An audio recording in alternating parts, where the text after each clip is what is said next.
Why is he doing that? Odin had that statue made in honor of Thor. And seeing as the world serpent absolutely abhors the fat dauber, he was probably sick of looking at it. But doesn't that hurt? Well, he and Thor have a bit of an unpleasant history between them. Or they will, anyway. So I guess waking up to see it was worse than the thought of lumps of solid stone passing through his gullet. You want me to ask him? No. Our only concern is Jotunheim.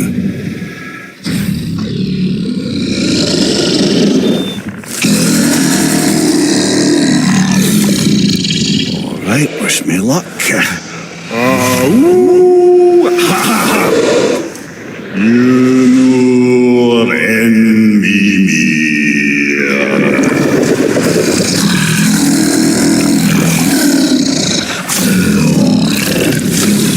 I've still got it, lads. He remembers me. Why you? Oh no, that's not right. Makuna Untunkun. Aon Ekonotunavunara.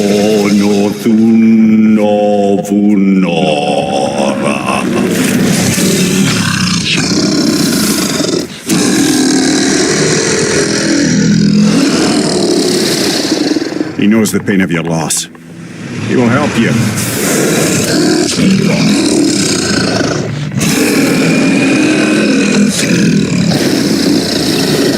Efniun Forbur. Curious. What is it? Oh, nothing to be concerned about. What is he doing? Making sure we're headed in the right direction. Listen closely now. We need two things to get us into the land of the giants.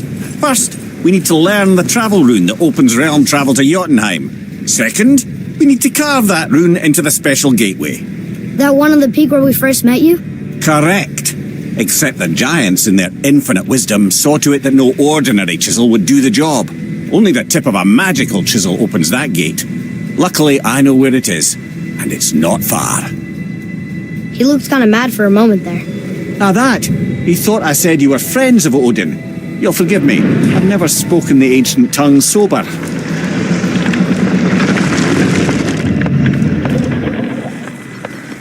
Wait, look!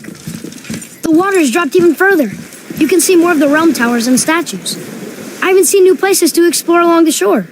Where is this chisel? Find me a boat, and we'll go from there.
Tyr's braziers, a symbol of the light that binds all realms together. Why would he use those strange runes, though? Now you mention it, he wouldn't.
chisel. Boat under the bridge, keep rowing towards the statues of the oarsmen, then thread past between them.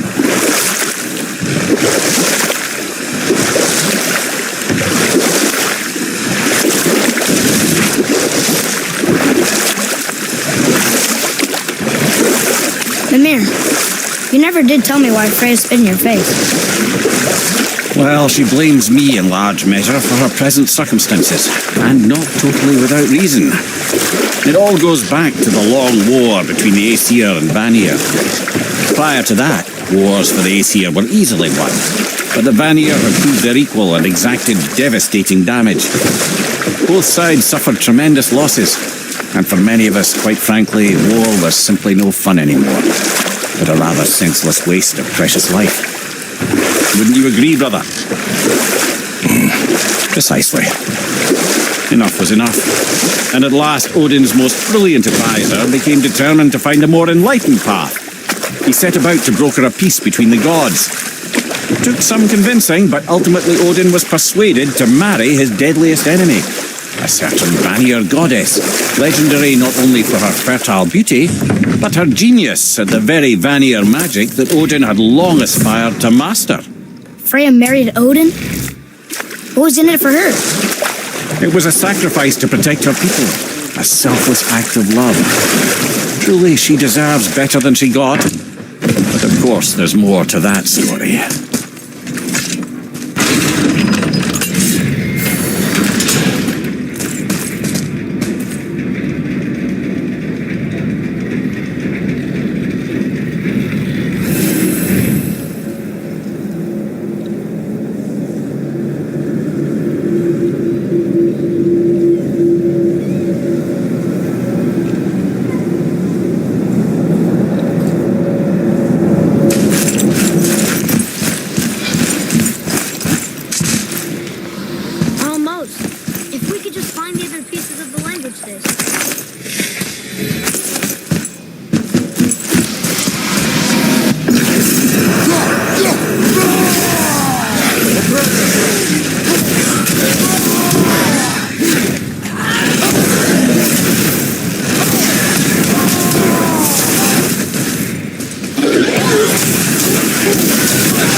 Getting a letter here and there, but we need the rest of the language.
Odin and Freya were ever married.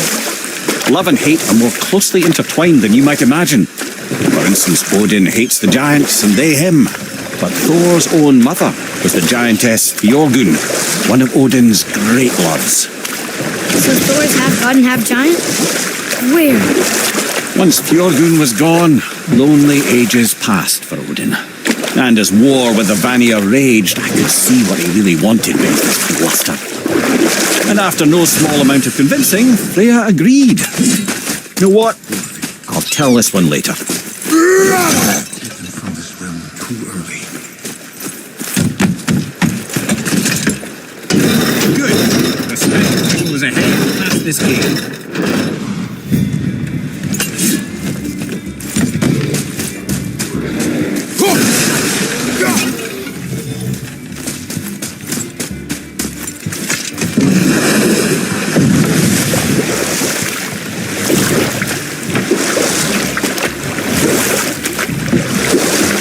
This chisel we seek, what is it? I'm glad you asked, actually. I have just the story for you.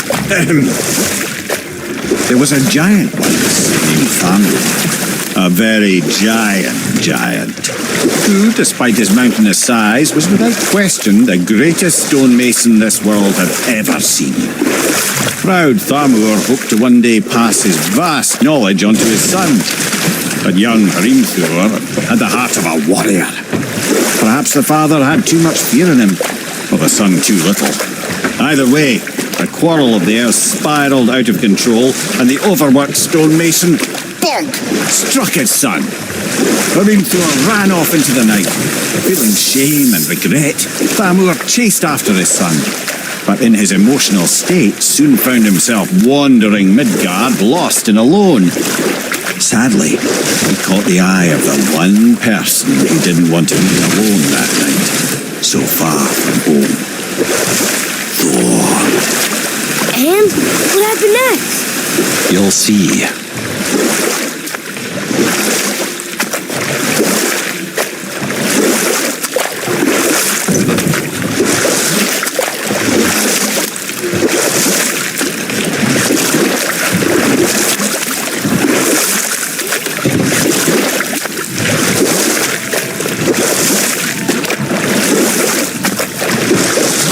Thor killed him. Oh no. He fell in a village? Aye. When Thamur fell, he crushed a charming place famed for worshipping the Vanir god Njord.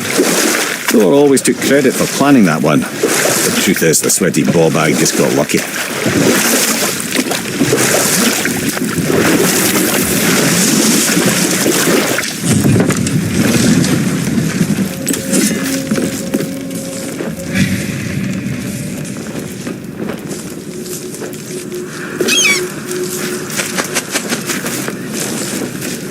Hostiles. What should we do?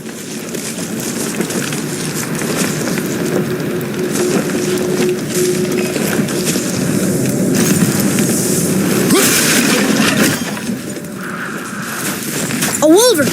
A dangerous beast. We will take him down together.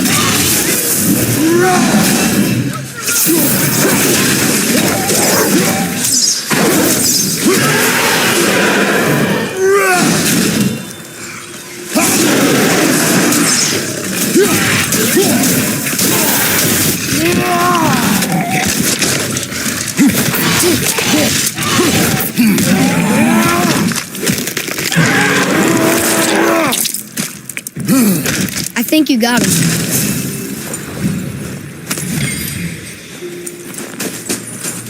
We seek a chisel. The tip of one, yes.